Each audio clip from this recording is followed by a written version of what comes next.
पहले मुझे ये पता लगा कि भगवान मर चुका है। फिर उसके बाद में पता लगा कि भगवान के मरने का मतलब ये नहीं होता। भगवान अपने वजूद में है लेकिन अपने हिसाब से।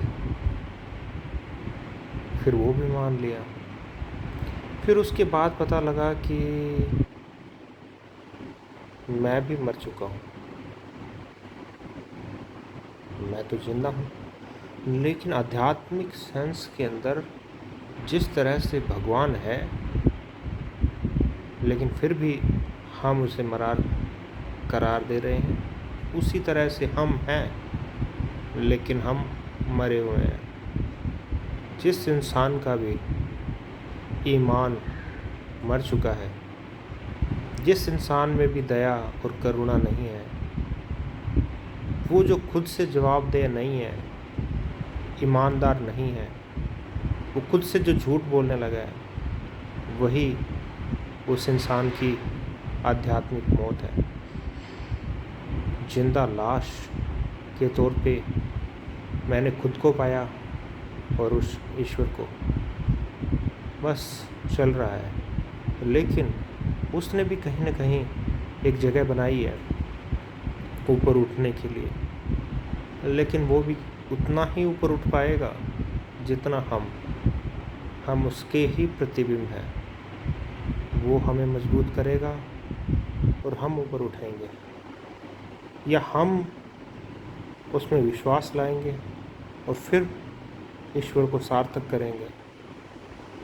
वरना जैसा संसार हम बनाते हैं, उसी से पता चलता है ईश्वर है या नहीं, ईश्वर मर चुका या जिंदा है। और ये जवाबदेही हमें अगली जो जनरेशन आने वाली है उनके प्रति छोड़ के जाने वाली ये हम पे है कि हम वृक्ष लगाते हैं और फल उनको मिलते हैं। जो वृक्ष हम लगाएंगे उसका फल हम में नहीं मिलेगा, लेकिन फिर भी हम अगर ये वृक्ष जिसके फल खाकर लगे कि भगवान वाकई में मौजूद है, लेकिन कठिनाई और मेहनत में ईश्वर कम ही दिखाई देता है अक्सर। इसलिए ऐसी दुनिया छोड़कर जाएं अपने बच्चों के लिए, ताकि उन्हें लगे कि भगवान है। इसी एक आशा के साथ कि मैं बदलूँगा और आप बदलेंगे और आने वाली पीढ़ियाँ बदलेंगी, ताकि कभी न कभी ऐसा समय ज़रूर आए कि इंसान ये बोलने से पहले सोचे कि ईश्वर मर चुका है। उसको अंदर से आवाज़ आने लगे कि हाँ, ईश्वर मौजूद है। लेकिन इस तरह की जो दुनिया है जिसमें ना दया है, ना करुणा है, ना ईमानदारी है, असंतोष, अशांति और पीड़ा, सब कुछ इकट्ठा करके भी इंसान में से वो संतोष नहीं, वो आत्म सुख नहीं, वो शांति नहीं। रात को इंसान जब चैन की नींद ही नहीं सो सकता, तो उसके दिन भर के भाग दौड़ का मतलब क्या हुआ? पेट तो आप कटोरा लेके निकलोगे तो भर ही लोगे, वैसे भी आप इंसान हो, ऐसा कुछ ना कुछ तो ज़रूर करोगे। अगर आपने आँख से आंसू भी छोड़ दिया तो आपके एक्सप्रेशन भगवान ने इतने दिए हैं कि आपको सहयोग ना मिले, ये हो नहीं सकता। एक पशु है, वो अपनी करुणा को एक सीमा तक दिखा सकता है, लेकिन इंसान की करुणा उसकी आँखों में दिखती है। जब आप पे पीड़ा आएगी तो आपको अपने आप सहयोग मिलेगा। इसलिए सब चीज़ों की परवाह छोड़कर सही काम की तरफ आगे बढ़ें, ताकि जो प्लानिंग बनाई है, क्योंकि ईश्वर तो इस दुनिया को शून्यता से चलाता है और उसकी संभावनाएं असीम अपार है, इन्फिनिटी तक जाती है। वो हम पर है कि हम उसका इंक्रीमेंट कितना कर पाते हैं। यथा दृष्टि तथा सृष्टि। कुछ लोगों के लिए आज भी स्वर्ग होगा, जो आज भी बुराई नहीं देखते होंगे। और कुछ ऐसे लोग होंगे जो सब कुछ होने के बावजूद भी उनकी दृष्टि गलत पर ही जाती होगी। तो उनके जीवन में एक शांति, संतोष और जो धन संपदा है, वो असली धन संपदा अगर देखा जाए कि हम खाना खाते हैं, रहने के लिए जगह चाहिए, बाकी मन के विचार हैं। मन के विचारों पर तो ऐसे कंट्रोल हो गया कि ठीक है, हम संतोषी हैं तो हमारे विचार हमें वैसे दुखी नहीं कर पाते।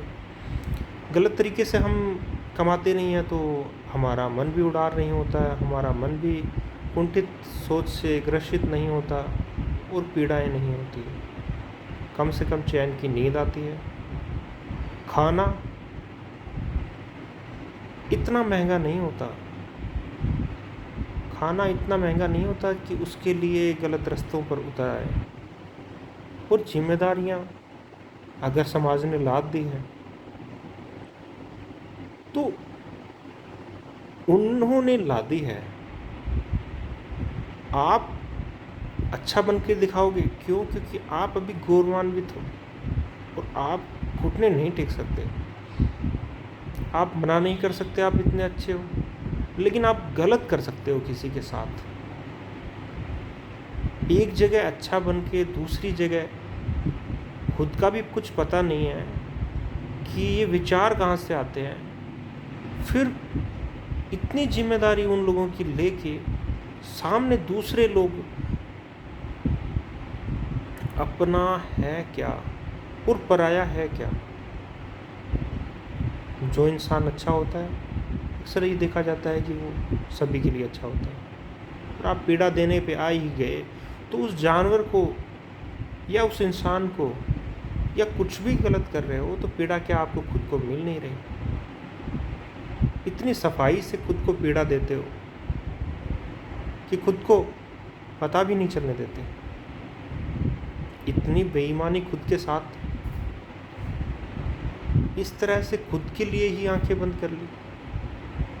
ईश्वर है नहीं या होना चाहिए, ये हमारी दृष्टि है कि हम गलत को देखेंगे तो गलत विचार हमारे मन में घर करेंगे कि वो उसने कर लिया, उसकी चल गई तो मैं करूँगा तो मेरी क्यों नहीं चलेगी। उसने कम मेहनत में ज़्यादा पा लिया तो मैं क्यों पीछे रह गया, मुझे भी मिलना चाहिए था। उसने गलत करके कुछ हासिल कर लिया तो मैं क्यों रुकूं। ये सब बातें हम पर एक आक्रोश की तरह आती है कि हम गलत रास्ते पे चले जाएं। लेकिन संयम और दया, जहाँ संयम नहीं वहाँ खुद की हानि तय। पाप के रास्ते पे गिरोगे। अति जहाँ हुई वहीं पाप का क्रम शुरू, और उसका फल, एक बार अति हुई तो फल अवश्य मिलना ही मिलना है। इंसान भावुक हो जाते हैं खुद का नुकसान होने के बाद, और कुछ अपेक्षाएं होती है कि हम ये पा लें, हमें इतना तो मिलना ही चाहिए, उसे इतना मिला, मुझ में क्या कमी है। और ये दुनिया विभिन्नताओं से घिरी है, हमें दूसरे की अच्छाई नज़र आ जाएगी कब? जब बात कंपटीशन की हो। और फिर बुराई की बात आए तो खुद की बुराई नहीं दिखती, बुराई दूसरों की दिखती है, और अच्छाई खुद की दिखती है। दूसरों की अच्छाई से ज़्यादा हम उनके अंदर कमियां निकालने पे ज़्यादा जोर करते हैं और निकाल ही लेते हैं जैसे तैसे, और ये कहें कि ऊपर ही पड़ी रहती है। हमारी वृत्तियाँ ऐसी है कि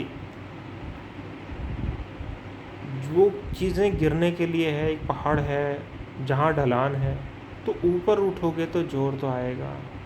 यही है, हमें अगर बच के रहना है तो हमारा